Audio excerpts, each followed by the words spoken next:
brincar de uma aula semipresencial. A ideia é dar uma explicada geral por que estamos estudando água e proteínas nessa revisão em alimentos cárnicos.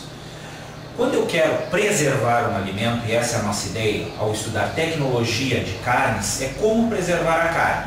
Para preservar um alimento, eu preciso do quê?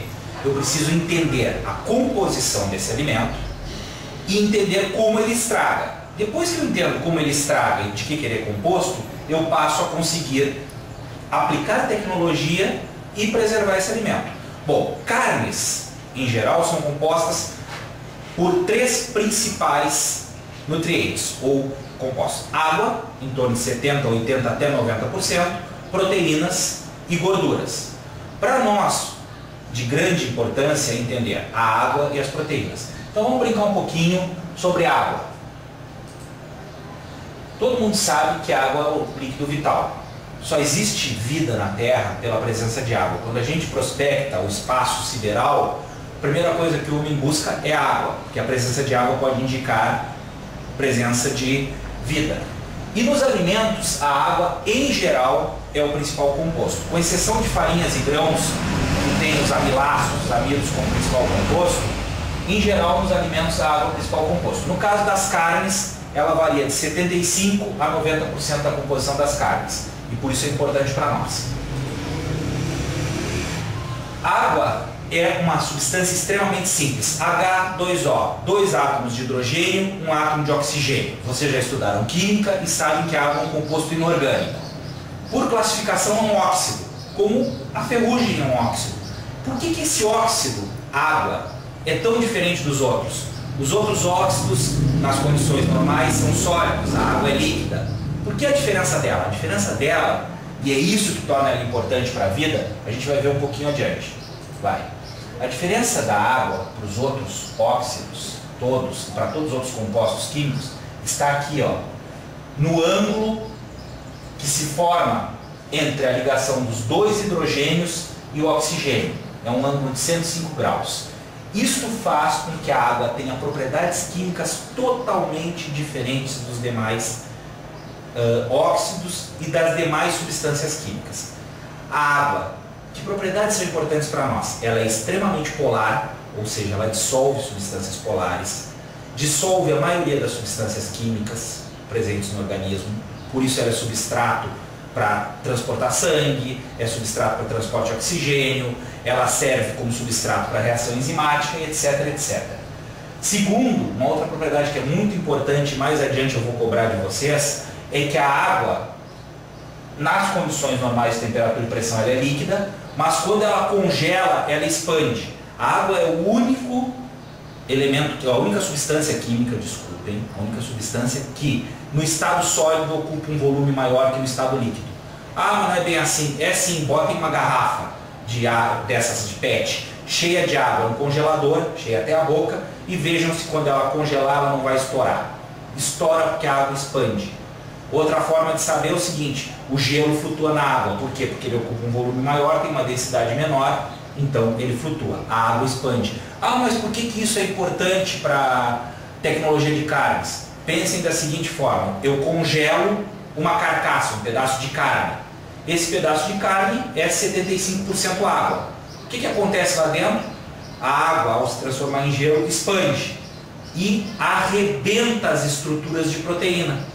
Quando eu descongelo a carne, ela volta ao normal e começam a escorrer aqueles sucos, aquela água, aquele caldo que sai da carne. Isso é prejudicial à carne? É. Por quê? Porque naquele suco vão criar bactérias e eu vou ter problemas de conservação. Por isso que se diz, não posso estar sempre congelando e descongelando uma carne. Cada vez que eu congelo e descongelo, eu vou desestruturando a carne, daqui um pouco o meu bife ficou, que é um guisado de molenga. Então prestem atenção nisso. Vamos mais um pouquinho adiante. Então, vocês estão vendo aqui no material algumas definições químicas da importância da água, certo? Aqui é uma visão tridimensional da estrutura da água, os dois hidrogênios e oxigênio, é isto que dá as propriedades diferenciais na água. E aqui a gente pode ver por que a água ela tem um volume maior quando sólida que líquida, porque ela forma as chamadas pontes de hidrogênio. Essa ligação entre o hidrogênio de uma molécula de água com o oxigênio da outra é que faz com que ela tenha um comportamento diferenciado enquanto líquido, e no momento que eu congelo, isso aqui forma um cristal, um cubo, e vai afastar um pouco mais e aí aumenta o volume. Tá? Isso é muito importante, por isso que eu fiz uma revisão com vocês sobre água. Bom, pessoal, historicamente, a água convive com o ser humano desde os primórdios da existência de vida na Terra. Precisamos da água para sobreviver. E quando o homem começa a pensar e a criar a ciência, ele já começa a estudar a água. E lá os gregos, como Aristóteles, achavam que tudo na natureza era feito de 4 elementos fundamentais: fogo, terra, ar e água. Tudo que existia na natureza era uma combinação dos 4. A água era um desses. Com o tempo, vejam bem, tem um texto aqui que eu acho bem legal de vocês verem. Os gregos consideravam a água o principal elemento químico. Só no século XVIII, ou seja, quase 4.000 anos depois, é que foi se identificar que a água não era um elemento, e sim um composto, uma substância química composta por hidrogênio e oxigênio. A partir daí se começou a estudar as propriedades físicas da água e hoje se consegue compreender muito das propriedades dessa substância vital. Para nós, a importância da água é como ela se comporta dentro da estrutura do alimento. Por quê? O que eu vou bater nisso de novo? Se eu quero preservar um alimento, eu tenho que entender como é que ele estraga. E como é que os alimentos estragam? A gente diz que tem um triângulo. Na apostila vocês vão ver esse triângulo. Os alimentos estragam através da atividade microbiana, ou seja, dos micróbios. Os alimentos estragam através da ação enzimática e de reações oxidativas. Bom, micróbio, bio, vida. Toda a vida precisa de água. Os micróbios, para sobreviverem, precisam de água.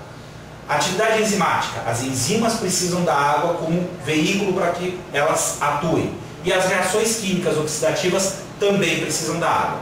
Portanto, eu estou dizendo uma coisa muito importante aqui para vocês. Se eu souber como controlar a água num alimento, eu consigo preservar esse alimento. E todas as práticas que a gente for ver a partir de agora de conservação de alimentos sempre vão envolver manejo de água. Seja por congelamento, eu congelo a água, estou preservando o alimento. Seja por retirada, fazer um charque, eu estou secando a carne, eu estou tirando água. Seja por indisponibilização dessa água, botar um geleificante, eu também estou preservando o alimento por indisponibilizar água. Vocês vão ver isso, gravem, isso é extremamente importante. Tá? Eu já tinha mostrado para vocês, aqui uma figura bem legal mostrando como é que a água fica reticulada no momento que ela se torna sólida. Tá? Água líquida, ela é mais próxima, por isso ela tem menos volume. Vamos adiante. Polaridade, isso aqui é outra coisa importante. A água é extremamente polar, então ela vai dissolver substâncias polares, como sal, como açúcar, mas a água tem dificuldade de dissolver substâncias apolares, como os óleos e as gorduras. Isso é importante também. Por quê? Num óleo e numa gordura, como ele tem pouca afinidade com a água, a presença de muito pouco de água vai fazer com que esse óleo e essa gordura rancifique, e aí fica com aquele gosto e cheiro de cachorro molhado. Isso em um embutido, uma salsicha, um salame, é um problema grave. Ninguém vai comprar salame com gosto e cheiro de sabão ou de cachorro molhado. Então a gente tem que cuidar muito a questão da água em presença de gorduras.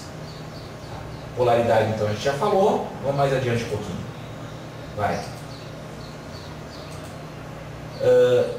Pessoal, esse material todo que está aqui, a ideia dessa aula aqui é um bate-papo de 10, 15 minutos em que eu estou esclarecendo algumas coisas. Vocês vão ter que fazer uma leitura muito apurada do material e depois realizarem as tarefas, ok? Destacando que eu já falei no chat, nos fóruns, as tarefas em tecnologia de carnes não envolvem somente a leitura da apostila. Envolvem todo um foco de pesquisa. Vocês vão ter que buscar coisas fora para complementar e construir o conhecimento de vocês. O que está aqui nessas lâminas é um resumo. A apostila tem a matéria bem complementada e eu estou agora fazendo alguns comentários. Vamos adiante um pouquinho.